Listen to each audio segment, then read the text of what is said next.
Let me state up front that I did not operate on my own. I had a fine collection of talent locally in St. Kitts to put on such a conference. And of course, with the assistance of UNESCO Regional Cluster Office in Kingston, as well as other sectors of UNESCO.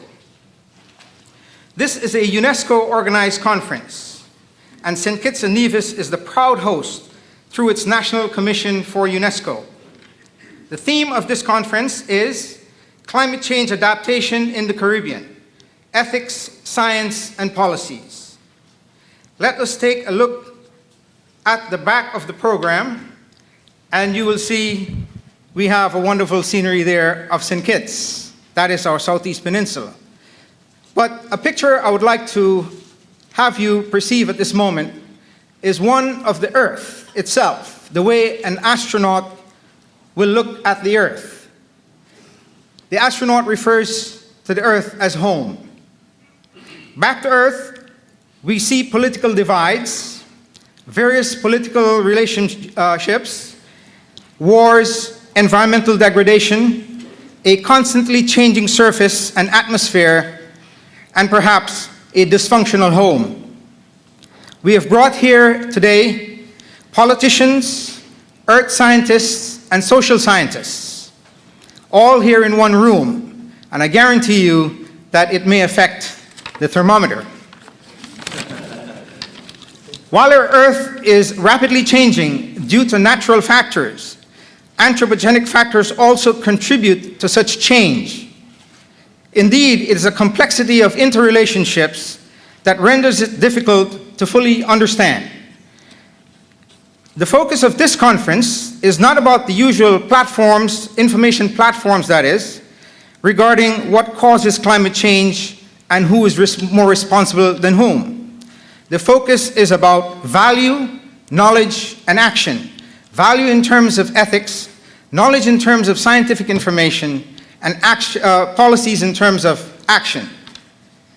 It is one Earth, and UNESCO, before drafting its ethical principles in relation to climate change, is providing the forum to be regionally inclusive, and that is why we are here as a Caribbean, together here as a team. The Caribbean, with a unified vision, will have the opportunity to enter into international negotiations. Collectively, we must respond to the effects of climate change on our society. It does not only impact ecosystems, but also life and livelihoods of humankind. It affects all types of economic activities, food security, fresh water supply, public health, national security, and the list goes on, and the very fabric of our societies. I assert that every human being contributes to climate change. We are all consumers. Whether we drive automobiles as a solo driver, or we ride the bus, or if we simply walk, it is simply the consumption of any goods and services that will render us contributors of climate change. Obviously, there are differential responsibilities, and so too there are differential vulnerabilities. If we are to approach anywhere close to formulating a social policy, we must act collectively. The debate of who or what causes climate change can go on, and rightfully so. But today, we have the power in our hands to shape the destiny of this generation and that of future generations. I read a book as a teenager not too long ago, entitled, "People Come and Go, but Earth Abides." I thank you.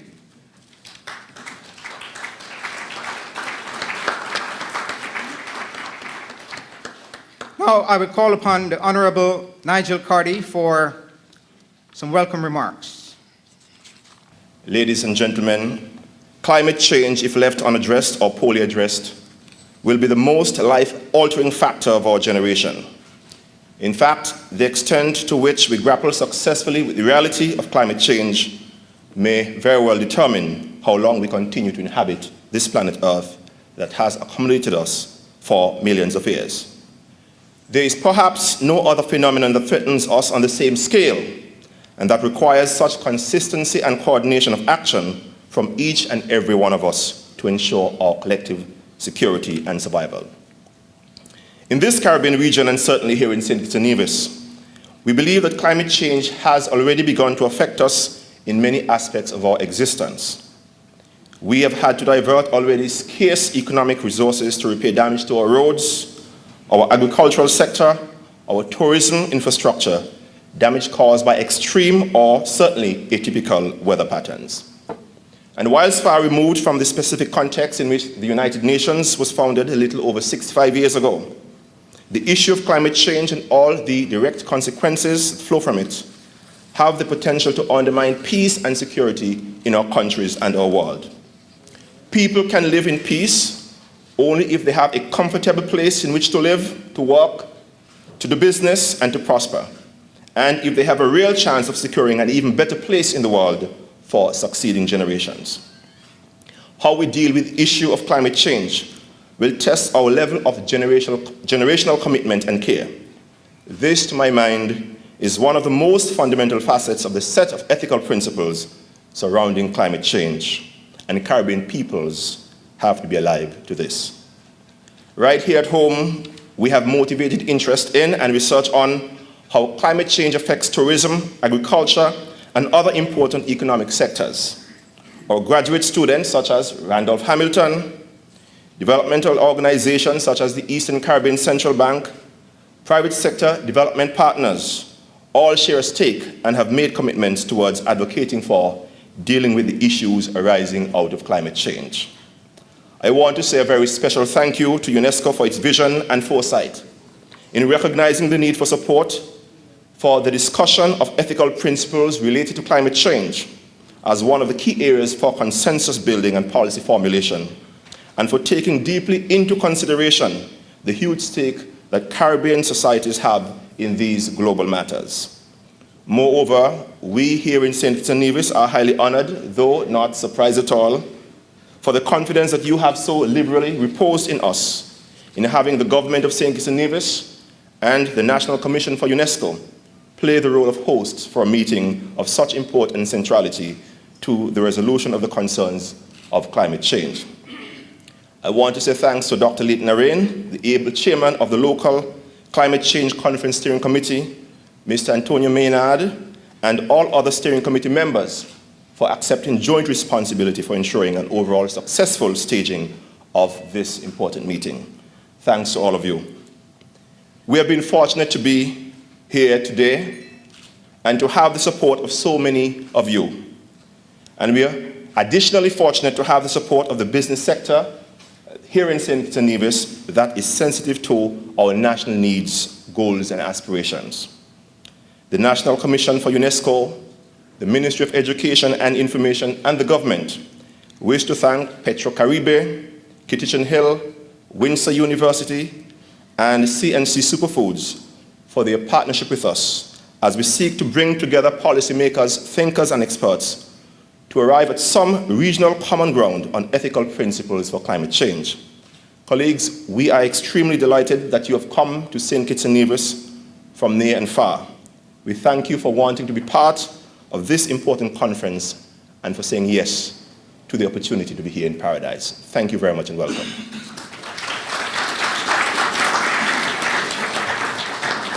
Thank you, Minister Carty. Now we will have some greetings from Dr. Iwe Oftenhogel with the Frederick Ebert Foundation, the major sponsor. On behalf of the Regional Office of the Frederick Ebert Foundation for the Caribbean, I would like to welcome you to our conference on climate change adaptation in the Caribbean, science, ethics, and politics. The Friedrich Ebert Foundation is a political foundation from Germany, close to social democracy, and we have a rather long track record of cooperation in the Caribbean. Today, we are still active in the Dominican Republic, in Haiti, in Cuba, in Jamaica, and a couple of years ago, we also had more activities in the Eastern Caribbean. There was an office for some years in Barbados. Some of you may remember that. Our participation here is due to the notion that we try in the regional office to bridge a little bit the gap between the English and the Spanish-speaking and French-speaking Caribbean. And this is why we contribute with bringing representatives from French and Spanish-speaking Caribbean to this conference. As for the topic of the conference, the Friedrich-Ebert-Stiftung historically is known more for its relationship to workers' movements and workers' parties, and we're certainly more known for our engagement in social justice, social policies, peaceful conflict management and solution, and the attempt to devise strategies for a more transparent and democratic process of globalization. But during the last years, we have also taken on the issues of environment and climate change. Others here know better and will enlarge further on the enormous problems the climate change causes for the region. I just wanted to mention that our approach to the issue of climate change and environment is not so much from the scientific or technical side of the matter. We approach it explicitly from a socio-political point of view. In other words, we consider climate change to be a symptom of fundamental imbalances in the world, or in more clear terms, we see it as a result of a development model that has failed. In other words, what we need, and we try to contribute to that, we need to develop a more sustainable growth model. We shouldn't leave it any longer to the conventional economists, but should bring in strongly the question of green economy. And we need more education for and more participation of the people concerning questions of environment and climate change. As for our conference, I hope we'll have a fruitful dialogue, and I hope also that we make some headway to find smart solutions for the many problems we are facing. Finally, I wanted to thank the Kingston office of the UNESCO in particular, and also the colleagues from St. Kitts for the good cooperation in the preparation of the conference. I congratulate the UNESCO and the government of St. Kitts to the organization of the conference, and I hope that we can contribute modestly to its success. Thank you very much.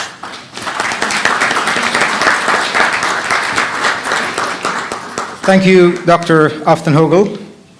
And now for greetings from His Excellency Dr. Davison Hepburn. He is the President of UNESCO General Conference. Being native to the Bahamas, I have long known that the Caribbean community shares a common awareness of the dramatic consequences of climate change, along with a common concern for ensuring development in the area and a sense of solidarity that may inspire many of us.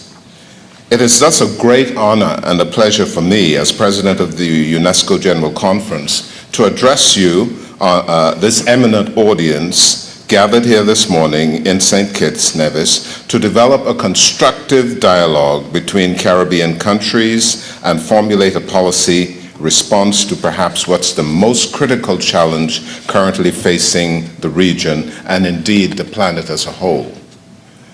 I need hardly emphasize, in the view of the challenges of climate change, why this meeting here today is not merely relevant but absolutely necessary. It seems all too obvious that current scientific knowledge leads to just one conclusion, whether we refer to recent estimates of rising sea levels, meteorological models of changing weather patterns, or the information about vulnerability and resilience from the social sciences. That conclusion is a stark one. The Caribbean region will experience serious negative impacts from climate change. In particular, small island developing states are among the countries most vulnerable to sea level rise, and not just when they're low-lying. I'm certain you've heard this over and over again, but it bears repeating. Tourism is vital to the regional economy. The fixed tourism infrastructures are often highly vulnerable. Similarly, agricultural productivity may be strongly affected by factors such as temperature change, by salt water, by intrusion, and also by modified precipitation patterns. The scientific conclusions lead directly to a practical requirement to act, starting here and now. Ladies and gentlemen, I therefore expect a great deal from this meeting, which will, with a view to fostering further discussion on climate change science, ethics, and adaptation, will have three main objectives. First, extending knowledge to all those who need it, supporting the work of the Caribbean expert networks, reinforcing scientific cooperation in order to enhance participation in world science. Work in this area will enable UNESCO to better understand Caribbean concerns. It will also support the response in the Caribbean itself. Besides science, which we doubtlessly need to inform us on what may happen, we need to draw on ethics and dialogue to define what should be undertaken. Hence, the second main purpose of this conference is to identify specific ethical challenges in the areas of science and adaptation, building on the earlier work of the Royal Commission on Ethics at Scientific Knowledge and Technology. By identifying key issues and priorities, we can hope to design appropriate national and local policies that can be developed, can be pursued at regional level with UNESCO's expertise and support. Last but not least, thanks to your participation and commitment, I hope that this meeting will contribute to the elaboration of a shared Caribbean vision and a response to international climate change negotiations, debates, and policy. This vision should not be a parochial one or purely regional. Many of the issues that we will be discussing are common to everyone, small island developing states in particular, and indeed shared with other vulnerable countries, notably in Africa. A shared Caribbean vision can and should be a component of a shared global vision to rise to the challenge of climate change. For, and I quote, "It is better than you think," stated by Mr. Auden in his work, Consider This and In Our Time, written in 1930. If you will allow me a second quotation from another poem by Auden, which chimes menacingly with the first. "The sky is darkening like a stain. Something is going to fall like rain, and it won't be flowers." And this was taken from his work, The Two. Now, somebody said to me the other day, you shouldn't be so negative, but I think this is what we need in order to understand what we are faced with. Looking beyond this conference, I wish to also emphasize the value of education, extremely important, which, as you know, is for me as UNESCO a priority. With regard to the scientific, technological, and ethical challenge,